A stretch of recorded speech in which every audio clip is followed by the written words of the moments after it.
London, England. Olympic Studios, Barnes. October 1966. There are sounds that the world is not ready for, not because the world lacks the capacity to hear them, but because the world has spent so long deciding what music is supposed to sound like that it actively resists anything that arrives from outside the agreement. The history of every art form is, in some essential part, the history of that resistance. Of the gatekeepers who heard something new and called it wrong before they understood it was simply different. Of the critics who confused their own limitations of comprehension with objective flaws in what they were hearing. James Marshall Hendrix had been hearing that confusion his entire life. He was born in Seattle, Washington, in 1942. His mother was young and often absent. His father was often away. He grew up in a version of poverty that doesn't get described in the kind of clean, narrative terms that make for comfortable reading. The kind of poverty that means different things on different days, sometimes just tight, sometimes genuinely desperate. What he had was a guitar. Not a good one. Not the kind of instrument that music teachers recommend to serious students. A one-stringed ukulele that belonged to someone else. Then a battered acoustic that cost $5 at a yard sale. Then slowly, instrument by instrument, the progression toward something electric that could produce the sounds that were already fully formed in his head before his fingers had any idea how to reach them. He was self-taught in the most complete sense of that word. No teacher, no formal instruction, no theory classes, no sight-reading exercises, no scales practiced correctly in a supervised environment. Just Jimi and whatever instrument was available, and the sounds inside his mind that demanded to be made real. He learned by listening, by absorbing, by sitting with a record until he could hear what was happening inside it, and then figuring out, through pure trial and an enormous amount of repetition, how to make his hands do what the record was doing. He played in bands throughout his early 20s, backup gigs, touring work, the kind of work that pays enough to keep moving but not enough to stop moving. He played behind Little Richard. He played behind the Isley Brothers. He played with enough professional musicians to understand that he was doing something with a guitar that those musicians recognized as unusual, though they couldn't always tell you exactly what it was or exactly how he was doing it. What he was doing was treating the guitar not as a melody instrument with clearly defined parameters, but as a vehicle for sound itself, for texture and feeling and the particular emotional frequency of whatever was happening in the room that day. He bent notes in ways that the instrument technically wasn't designed to be bent. He used feedback not as an accident to be corrected, but as a color to be chosen. He played with his teeth, behind his back, with an intimacy and physical commitment that looked more like a conversation between his body and the instrument than like a performance of pre-planned technical sequences. In 1966, Chas Chandler, the former bassist of The Animals, saw Jimi play a small club in New York. He didn't have a complicated reaction. He called his manager from outside the venue that same night and said he needed to bring someone to London as soon as possible. He wasn't entirely able to explain what he had just seen. He just knew it was unlike anything he had witnessed before, and that unlike, in this case, was not a problem to be solved. It was the entire point. Jimi arrived in London in September 1966. Within weeks he had assembled a band, the Jimi Hendrix Experience, and had begun working in the studio environment that would eventually produce some of the most significant recordings in the history of popular music. He was 23 years old, almost completely unknown outside of a small circuit of American club venues, carrying a guitar and an amplifier, and a way of relating to both that no one in London had quite encountered before.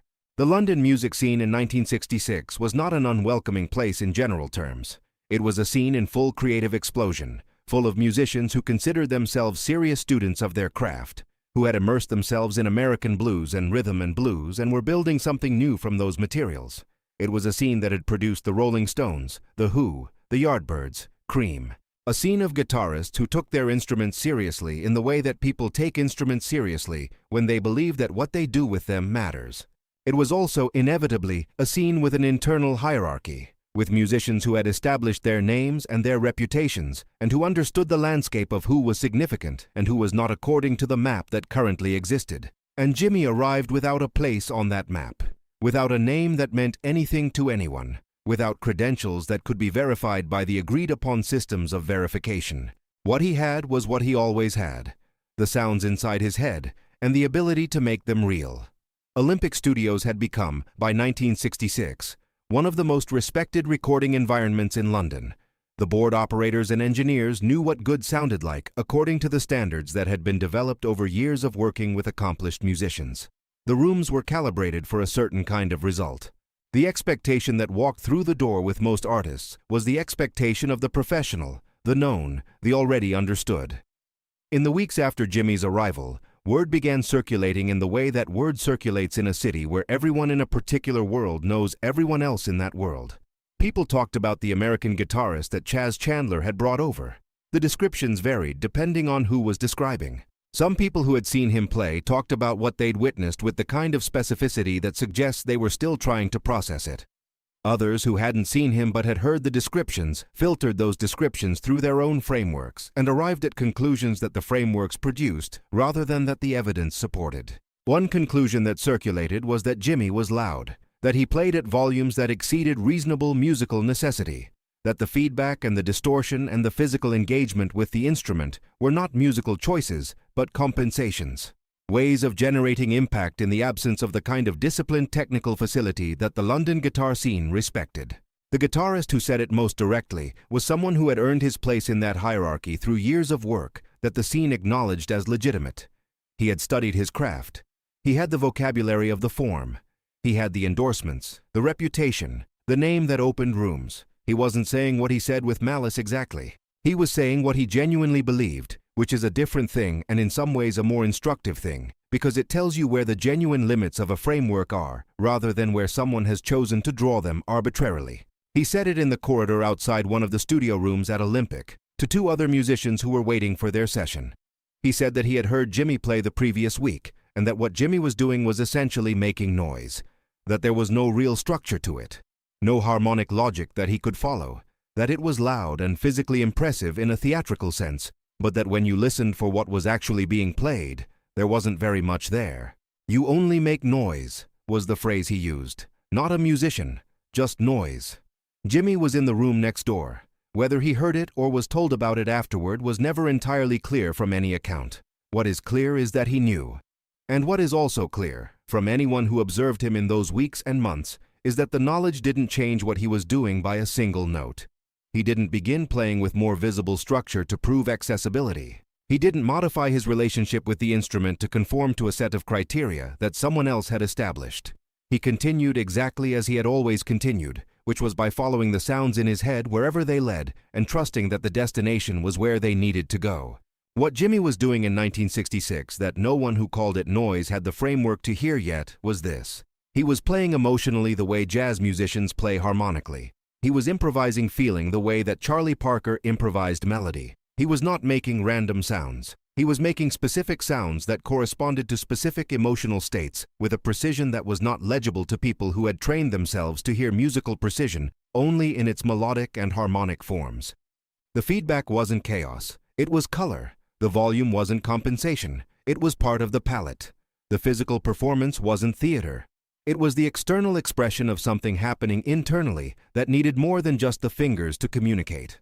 The guitarist who said it was listening for the structure he already knew how to hear. He wasn't hearing the structure that was actually there, because that structure had not yet developed the vocabulary that would later allow people to name and recognize it. In the months that followed, Jimi recorded the tracks that would become Are You Experienced? The songs that came out of those sessions were not what 1966 London expected. They were not bluesy in the familiar sense. They were not structured in the ways that the scene had established as the signs of seriousness. They did things with guitar sound that had not been done on a record before, in that particular combination, and at that particular level of deliberate artistic intention. When Are You Experienced was released in May of 1967, the reaction was not uniform.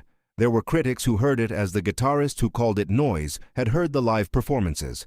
There were also critics who heard in it something they had no existing language for, and who wrote around the edges of what they were trying to describe with the vocabulary they had available, which was often not quite right, but was reaching in the right direction.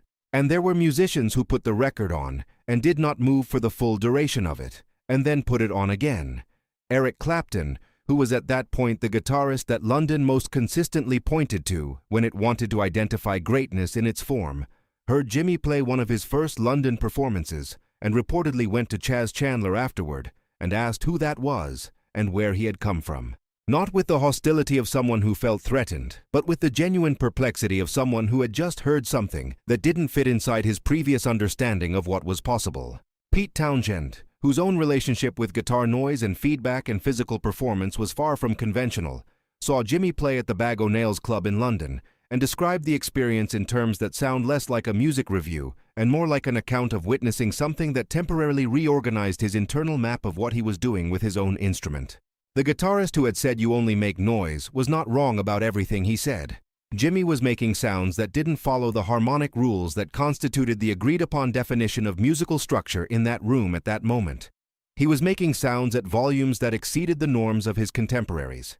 He was doing something with an electric guitar that didn't fit the category of what electric guitars were understood to do. He was also making history, specifically because of those things, not despite them. The electric guitar after Jimi Hendrix was a different instrument in the cultural imagination than the electric guitar before him. Not because he was technically superior to every guitarist who preceded him, though the technical arguments in his favor are substantial and serious, but because he redefined what the instrument was for. He demonstrated that it could be a vehicle for emotional and experiential communication at a depth and specificity that its previous players had not fully explored. He showed that the distance between music and noise was not fixed, but was determined by the framework of the listener, and that frameworks change, and that the people who change them are always, at the moment of change, being heard by someone as making noise. The guitarist who said it that day in the corridor at Olympic Studios had a long and respected career. He continued to play, to record, to be recognized within the tradition he represented with genuine craft and seriousness. He was not a villain of this story. He was something more instructive than that. He was an honest man, reporting accurately what he heard from inside a framework that was about to be enlarged by something it didn't yet have room for. Jimi died in September 1970. He was 27 years old. He left behind a body of recorded work that, in its span, from the release of Are You Experienced in 1967 to Electric Ladyland in 1968, covers a period of roughly 2 years and contains more genuine innovation per square foot of magnetic tape than most artists produce in careers 5 times as long. In the decades after his death, the framework finally caught up. Music theory developed the vocabulary to describe what he was doing. Guitarists in every genre, from rock to jazz to funk to metal, absorbed and built on what he had created. The category of what constituted music expanded in ways that made the complaint of noise gradually not just inadequate, but essentially incoherent when applied to what he had done. The sounds that were called noise in a corridor at Olympic Studios in 1966 became, with time, the sounds against which all subsequent serious guitar playing was measured. Not because the world changed its mind about Jimi specifically, but because Jimi changed the world's ears. Slowly, permanently. In the way that things that are genuinely new always change the ears of the world eventually, once the world's frameworks have had enough time to grow large enough to hold them. He knew what he was making. He always knew. That was never the question. The question was only whether the world would eventually know too. It did.